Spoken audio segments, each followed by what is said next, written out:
Indian roots, Gujarati stock, Bengali pose and American leaves. A unique tree indeed, whose flowers bloom and reflect colors of places and joys of moments experienced. Meet Preety Sengupta, a wandervogel and a roaming bird incarnate. She is the spirited soul of an adventurous traveler, an epitome of a traveler with a mission. I generally say that I am a writer by vocation and a traveler by religion. So both activities I do are important.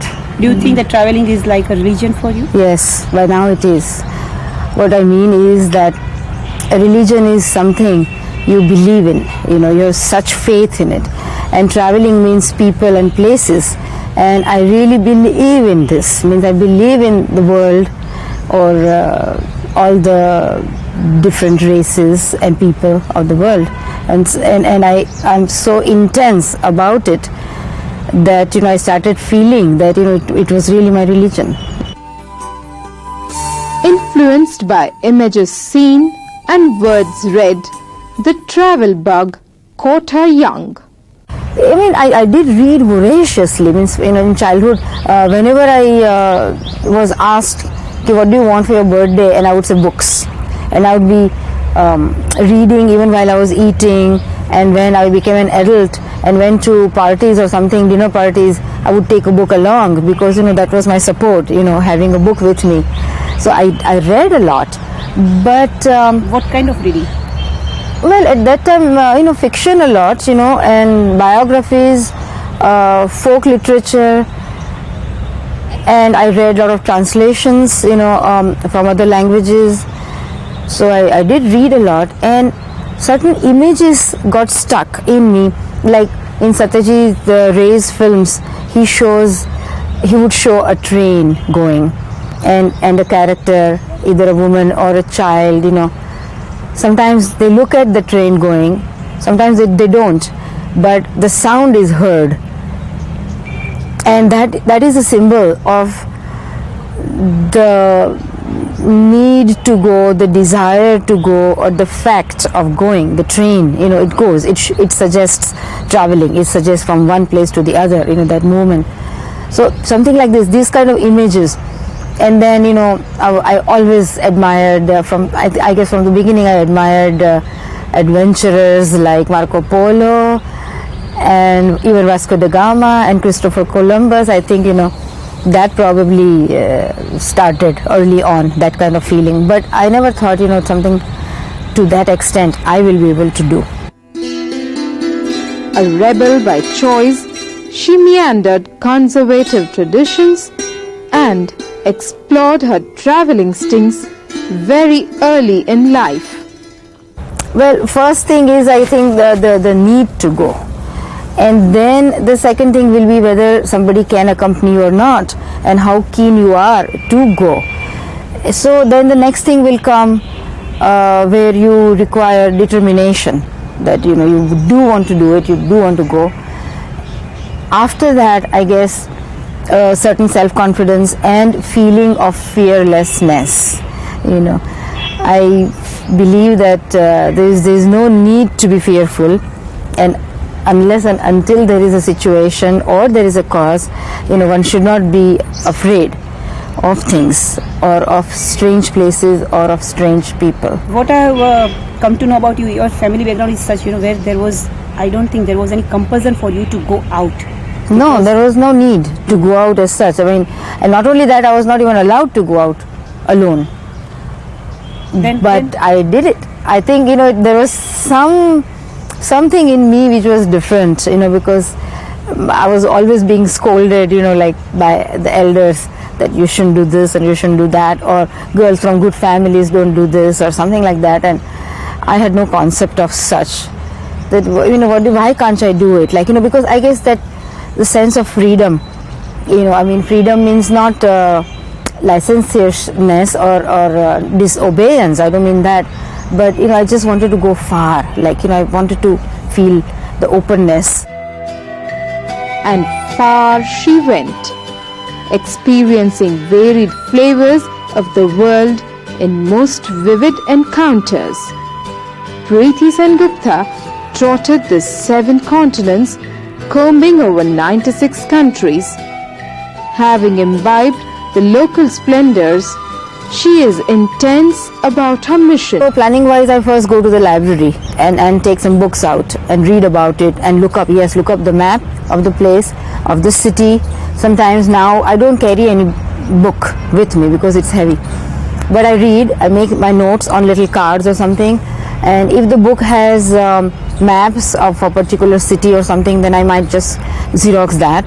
That way, on one page, I can just have the map and little bit of my notes as such.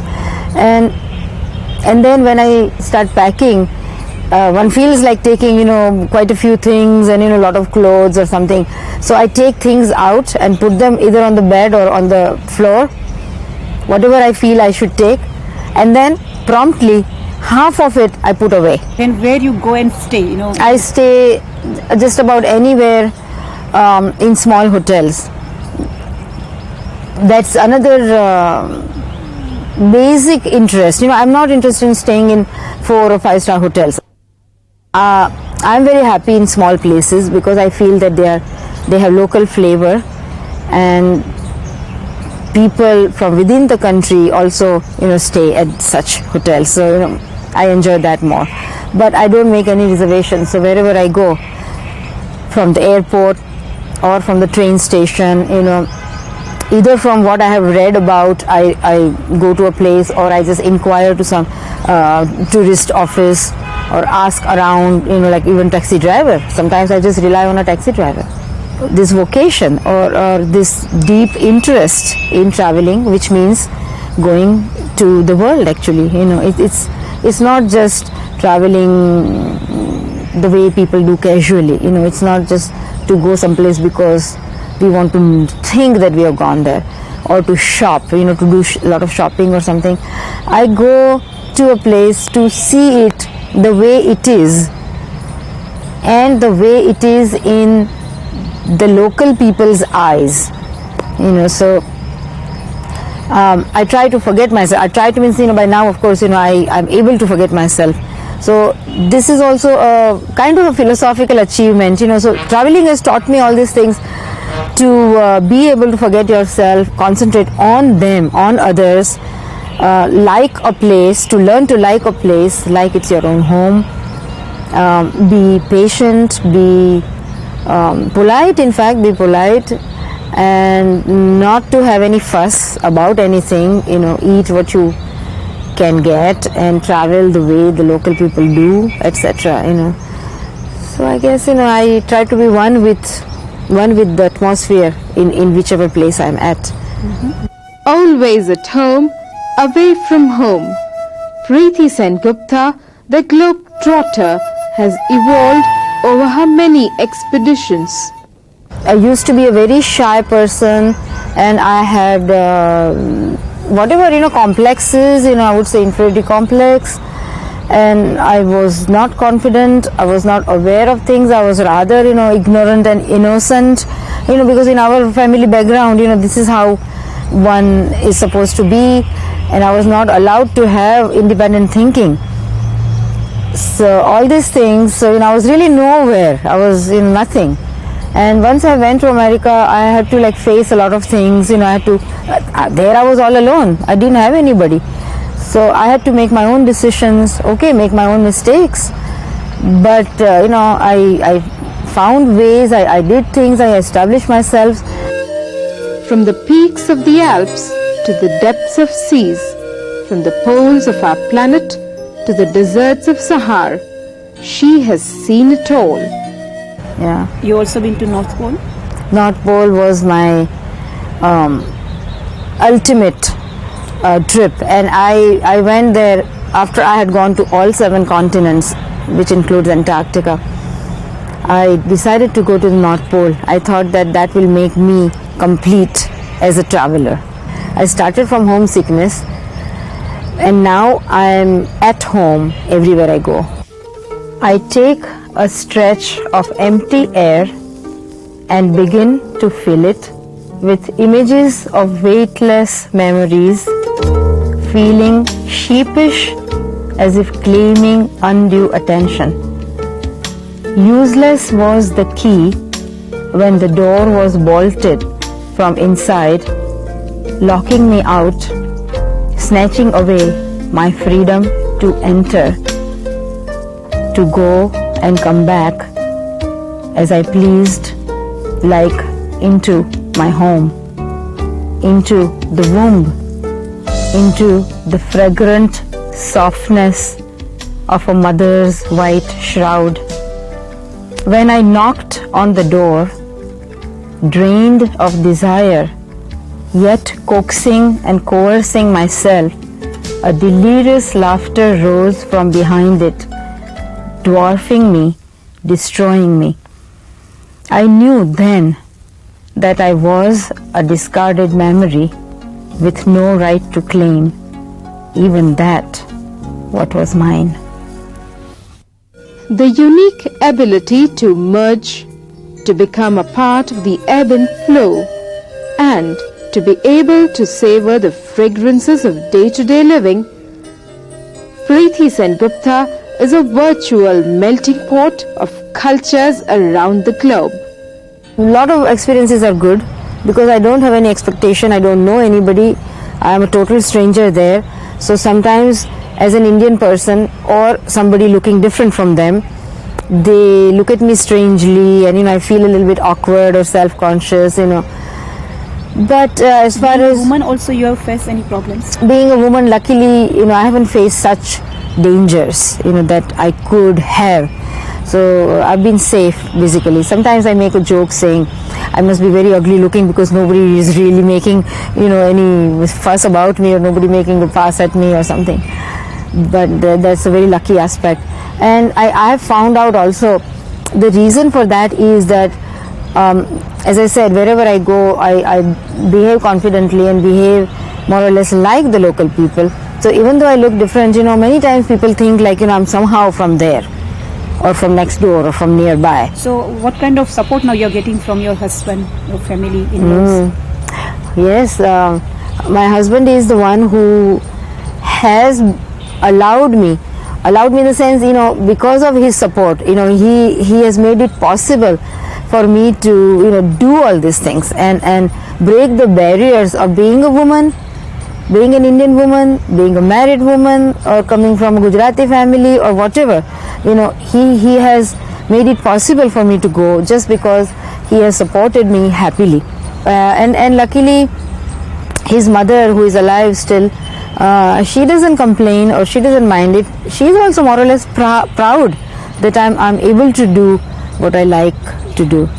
An Indian by birth and a Gujarati at heart, she travels to connect with the people of the world and writes to come closer to people, Gujaratis in particular. The second poem is written with a sense of joy and wonder.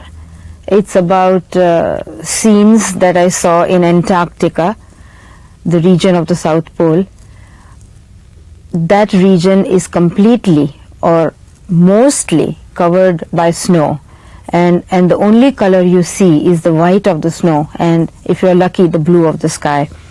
So this poem is called the Snow Plenum, meaning the snow world. The ice cliffs break, the edges crack, as islands, as pieces, they float, melt, sail away to unknown places in unknown waters. Land to land, water to water, all merge, all, country to country, person to person. Embellished the snow carvings, eyes remain glued, imagination unhinged. A world separate from one's existence, a proportion beyond one's attributes. Here, breaking is not destruction, cracking is not devastation, melting does not diminish, sailing away does not reduce this snow world. All pasts and futures connect, a feeling of wonder stays always. A few lines from a book I wrote about my expedition to the magnetic North Pole. I felt like a native traveler, compelled by this irrepressible urge to reach up to the pole, not quite sure as to what I expected to see or even feel. I did have the notion for months before going that this journey would complete me as a traveler. But how does one feel completion after all? Within minutes we had left Resolute behind. It is but a grouping of 50 or 60 houses. Across from the lodge there was a short flagpole stuck with little wooden arrows pointing towards places of the world like New York, London, Sydney, etc. One such arrow pointed towards the North Pole. That was the way we were headed, within minutes from land to the frozen ocean.